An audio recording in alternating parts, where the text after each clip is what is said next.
El terremoto de Lisboa, 1755. Era el día de Todos los Santos. 1 de noviembre de 1755. Lisboa, una de las grandes capitales de Europa, despertaba en una mañana religiosa. Las iglesias estaban llenas. Las velas ardían. Las familias acudían a misa.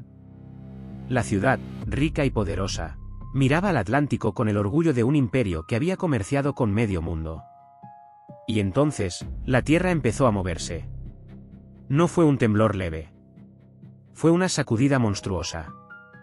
Edificios enteros comenzaron a agrietarse. Iglesias llenas de gente se derrumbaron. Campanarios, palacios, casas, conventos y almacenes cayeron sobre quienes estaban dentro. Lisboa no sabía todavía que aquel sería uno de los desastres más influyentes de la historia europea. El terremoto llegó por la mañana. Durante varios minutos, la ciudad fue golpeada por una fuerza que nadie podía explicar. En una época sin sismógrafos modernos, sin teoría tectónica y sin sistemas de alerta, la gente interpretaba los terremotos como castigos, señales divinas o misterios de la naturaleza. Quienes lograron salir de los edificios buscaron espacios abiertos. Muchos corrieron hacia la zona del puerto, creyendo que allí estarían más seguros, lejos de muros y techos. Pero el desastre de Lisboa tenía 3 actos. Primero, la tierra. Después, el mar. Y finalmente, el fuego. Tras el terremoto, las aguas del Tajo y del Atlántico se retiraron de forma extraña. El fondo quedó expuesto en algunas zonas. Barcos quedaron inclinados. Gente curiosa o desesperada se acercó al puerto, quizás sin comprender que el mar retrocediendo no era un alivio. Era una advertencia. Minutos después llegó el tsunami. Una serie de olas golpeó Lisboa y otras zonas costeras. El agua invadió el puerto, arrastró personas, barcos y restos de edificios. Quienes habían huido hacia la ribera para escapar de los derrumbes se encontraron frente a una segunda muerte. La ciudad, herida por la tierra, fue atacada por el mar. Pero aún faltaba el tercer elemento. El fuego. Era día de Todos los Santos y miles de velas ardían en iglesias y casas. Con los edificios derrumbados, las llamas encontraron madera, telas, aceite, muebles y escombros. Los incendios se extendieron por una ciudad desorganizada, llena de ruinas y cadáveres, donde combatir el fuego era casi imposible. Durante días, Lisboa ardió. El humo se mezcló con el polvo del terremoto y la humedad del tsunami. Las calles quedaron irreconocibles. Los supervivientes vagaban entre ruinas buscando familiares, comida, agua y refugio. No había una sola catástrofe. Había una cadena completa: terremoto, tsunami, incendio, saqueos, hambre y miedo. Las cifras de muertos varían según las fuentes, pero se habla de decenas de miles de víctimas. En Lisboa, el impacto fue devastador.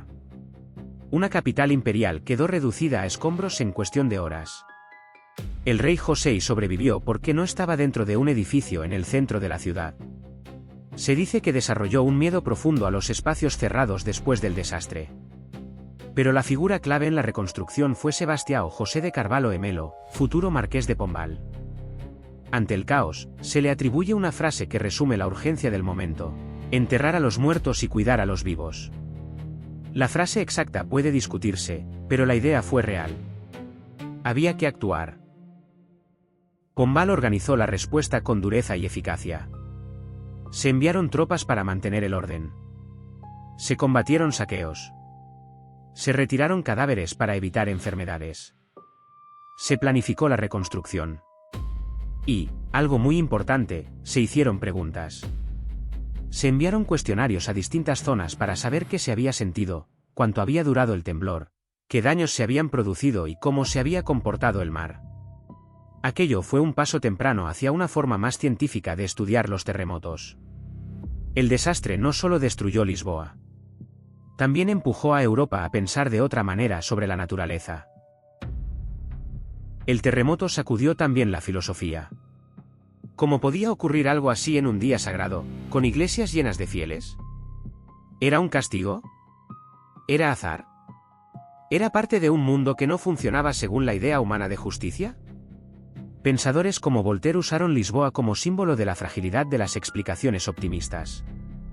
El desastre puso en cuestión la idea cómoda de que todo ocurre para bien dentro de un orden perfecto. Cuando miles de personas mueren aplastadas durante una misa, las respuestas simples se vuelven más difíciles. La reconstrucción de Lisboa fue ambiciosa. Se diseñaron calles más amplias, plazas ordenadas y edificios con estructuras pensadas para resistir mejor los movimientos sísmicos.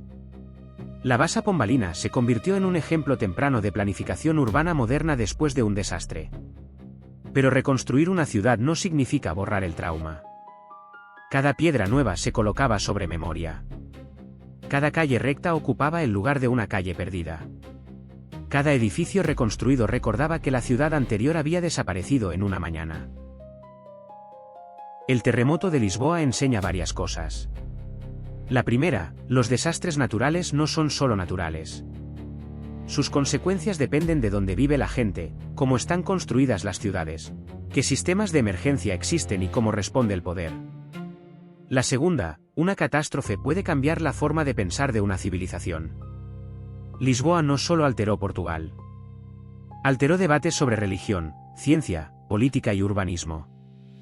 La tercera, el desastre perfecto suele combinar amenazas. En Lisboa no mató solo la tierra. Mató la tierra, el mar y el fuego. Imaginar Lisboa aquel día es imaginar una ciudad atrapada entre todos los elementos. El suelo deja de ser seguro. El mar deja de ser refugio. La luz de las velas se convierte en incendio. Y las iglesias, que para muchos eran el lugar más seguro del alma, se convierten en trampas de piedra. Para los habitantes de Lisboa, el desastre no tuvo una explicación inmediata. Hoy hablamos de placas tectónicas, fallas, ondas sísmicas y tsunamis. Pero en 1755, esas palabras no formaban parte de la comprensión popular del mundo. La gente buscaba sentido con las herramientas que tenía: religión, superstición, filosofía y experiencia directa. Esa falta de explicación científica aumentó el terror. No solo se había derrumbado una ciudad. Parecía haberse derrumbado también la idea de que el mundo seguía un orden comprensible. Si una capital cristiana, llena de iglesias en un día sagrado, podía ser destruida de esa manera, entonces las respuestas tradicionales ya no bastaban para todos. Por eso Lisboa tuvo un eco intelectual tan grande. No fue únicamente una emergencia portuguesa. Fue una crisis europea de significado. Escritores, pensadores y gobernantes discutieron qué decía aquel desastre sobre Dios, la naturaleza, el poder y la responsabilidad humana. En cierto modo, el terremoto abrió una grieta también en la mentalidad de la época. Y al mismo tiempo, obligó a actuar de forma práctica. Había que limpiar, reconstruir, alimentar, vigilar, enterrar y planificar. Esa tensión entre explicación filosófica y necesidad material define muy bien el desastre. Mientras unos se preguntaban por el sentido del mal, otros retiraban escombros y buscaban agua potable entre las ruinas. El 1 de noviembre de 1755, Lisboa aprendió que la grandeza de una ciudad no la protege de la fragilidad. Una capital imperial puede caer. Una mañana sagrada puede volverse infernal. Una sociedad entera puede verse obligada a preguntarse no solo cómo reconstruir edificios, sino cómo reconstruir sus ideas. Por eso el terremoto de Lisboa no pertenece solo a la historia de Portugal. Pertenece a la historia del mundo moderno. Porque entre ruinas, fuego y agua, Europa empezó a comprender que la naturaleza no negocia con nuestras certezas. Y que prepararse para el desastre es una forma de humildad.